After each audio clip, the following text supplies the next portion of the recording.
राधे राधे मेरे प्यारे दोस्तों, नमस्कार। स्वागत है आपका हमारे चैनल पर। दोस्तों, आज हम बात करने वाले हैं एक ऐसे पावन महीने की जो भगवान विष्णु की कृपा से भरा हुआ है। जी हाँ, मैं बात कर रही हूँ कार्तिक मास की इस पवित्र अवसर पर आपका उत्साह दोगुना हो जाएगा, क्योंकि कार्तिक स्नान का महत्व तो आप जानते ही हैं। यह न सिर्फ आत्मा को शुद्ध करता है, बल्कि जीवन में समृद्धि और शांति भी लाता है। तो आज की इस खास वीडियो में हम सीखेंगे कि कार्तिक स्नान कैसे शुरू करें, उसके नियम क्या हैं, पूजा व्रत दान भजन कैसे करें और सबसे जरूरी क्या चीजें बिल्कुल न करें ताकि आपका संकल्प पूरा हो और भगवान की कृपा बनी रहे। तो तैयार हो जाइए दोस्तों, इस दिव्य यात्रा के लिए वीडियो को अंत तक जरूर देखें और हर स्टेप को नोट करें। चलिए शुरू करते हैं दोस्तों। सबसे पहले जान लीजिए कार्तिक स्नान कब शुरू होता है और कितने दिनों तक चलता है। तो यह शरद पूर्णिमा से आरंभ होता है और कार्तिक पूर्णिमा तक, यानी पूरे कार्तिक मास तक चला जाता है। अब जो भक्त इसे निभाते हैं उन्हें 5 मुख्य नियमों का पालन करना पड़ता है। ये हैं स्नान, पूजा, दान, व्रत और भजन। इन्हें अपनाकर आपका कार्तिक मास स्वर्ग जैसा हो जाएगा। तो आइए एक एक करके समझते हैं। सबसे पहले स्नान की बात करते हैं दोस्तों। कार्तिक स्नान का मतलब है पूरे महीने रोजाना ब्रह्म मुहूर्त में उठकर ठंडे जल से स्नान करना, यानी उजाला होने से पहले ही बिस्तर छोड़ दें और अंधेरे में ही नहा लें। हम सबके लिए सुबह 5 बजे तक स्नान हो जाना चाहिए। यह न सिर्फ शरीर को शुद्ध करता है, बल्कि मन को भी तरोताजा कर देता है। अब अगर आप पूरी तरह स्वस्थ हैं तो ठंडे पानी से ही स्नान करें, लेकिन अगर बीमारी, बुढ़ापा या बचपन की वजह से समस्या हो तो गुनगुना पानी ले लें। बस अपने स्वास्थ्य का ध्यान रखें। शास्त्रों में तो ठंडे जल का ही विधान है, पर आपकी सुविधा पहले के जमाने में लोग नदी, तालाब, कुएं या हैंडपंप पर जाकर स्नान करते थे, लेकिन आजकल घर पर ही ठंडे पानी से नहा सकते हैं। कोई दिक्कत नहीं, बस पूर्णिमा से एक दिन पहले संकल्प ले लें और शुरू हो जाएं। अब आते हैं पूजा पर। दोस्तों, कार्तिक स्नान में पूजा का स्थान सबसे ऊंचा है और इसके लिए पथवारी का निर्माण बहुत जरूरी है। जहां आपकी तुलसी जी हैं, वहीं पर पथवारी बना लें ताकि दोनों की पूजा एक साथ हो जाए। आप ईंटों से बना सकते हैं या किसी गमले में जौ बोकर, लेकिन पारंपरिक तरीके से ईंटों का ही इस्तेमाल करें। मैंने यहाँ 4 रंगीन ईंटों से एक छोटी सी पथवारी बनाई है। आप अपनी पसंद से बड़ी भी बना लें। फिर उसमें मिट्टी भरें और एक पत्थर का टुकड़ा रखें जो पथवारी माता का रूप धारण करेगा। शरद पूर्णिमा की सुबह जल्दी उठकर स्नान करें, फिर तुलसी और पथवारी के पास साफ सफाई करें और भगवान विष्णु, तुलसी जी तथा पथवारी माता की पूजा करें।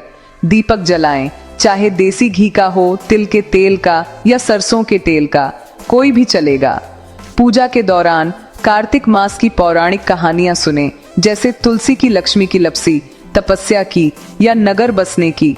ये कहानियां आपके मन को भक्ति से भर देंगी। अगर रोज एक नहीं सुन पाए तो 2-2 करके सुन लें या कार्तिक महात्म्य का पाठ करें। उसके बाद भजन गाएं, आरती करें और शाम को तुलसी जी के सामने सिर्फ एक दीपक जरूर जलाएं। दोस्तों, ये पूजा इतनी सरल है कि हर कोई निभा सकता है। बस रोजाना का नियम पकड़ लें। चलिए अब व्रत की बारी दोस्तों। कुछ भक्त पूरे कार्तिक मास में एक समय भोजन ही करते हैं, लेकिन अगर इतना संभव न हो तो कम से कम 2-3 व्रत तो जरूर रखें, जैसे गोपाष्टमी, आमवला नवमी या कार्तिक की एकादशी के व्रत। ये सब आपके लिए आसान और फलदायी होंगे। रविवार के व्रत भी चलेंगे। बस इतना याद रखें, व्रत से आपकी भक्ति और मजबूत हो जाती है और भगवान विष्णु प्रसन्न होते हैं। अब दान का महत्व समझिए दोस्तों। कार्तिक में दिया गया दान अनंत गुणा फल देता है, इसलिए जितना हो सके उतना दान करें। सबसे बड़ा दान है दीपदान। रोज सुबह शाम तुलसी जी में दीपक जलाकर 2 दीपदान तो हो ही जाते हैं। फिर मुख्य दिनों पर जैसे आंवला नवमी, गोपाष्टमी, एकादशी, नरक चतुर्दशी या दिवाली पर और ज्यादा दीपक जलाएं। अन्नदान भी करें। चावल, गेहूं, भोजन या कपड़े, जो भी संभव हो दान कर दें। दोस्तों, यह दान न सिर्फ दूसरों की मदद करता है, बल्कि आपके जीवन में वैभव लाता है। तो इस अवसर को हाथ से न जाने दें। फिर आता है भजन दोस्तों। कार्तिक मास भगवान विष्णु को समर्पित है, इसलिए पूरे महीने उनका चिंतन करें, ध्यान करें। सुबह की पूजा में कहानियां सुनना, आरती करना सब भजन का ही रूप है। दिन भर मन में श्री हरि का नाम जपते रहें। इससे आपका हृदय शुद्ध हो जाएगा और भक्ति का सागर उफान मार उठेगा। दोस्तों, अब ये तो हो गए करने वाले कार्य, लेकिन कुछ चीजें ऐसी हैं जो कार्तिक में बिल्कुल वर्जित हैं।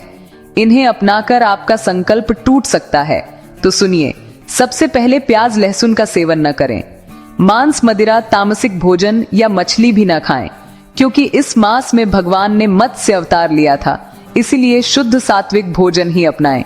शरीर पर तेल मालिश न करें। सिर पर थोड़ा तेल ठीक है, लेकिन ज्यादा नहीं। झूठ न बोलें, किसी का दिल न दुखाएं, निंदा चुगली से दूर रहें, बिस्तर साफ सुथरा रखें। कुछ लोग जमीन पर सोते हैं, ये वैकल्पिक है, आपकी सुविधा देखें। बस नैतिकता का पालन करें। तुलसी पूजन से मां लक्ष्मी सदा प्रसन्न रहती हैं, तो इनसे बचें और पवित्र रहें। दोस्तों, कार्तिक स्नान इतना आसान है कि हर कोई इसे अपना सकता है। शरद पूर्णिमा से शुरू करें और कार्तिक पूर्णिमा को उद्यापन जरूर करें। उद्यापन न करने से संकल्प अधूरा रह जाता है। इसके लिए अलग वीडियो देखें, लिंक डिस्क्रिप्शन में है।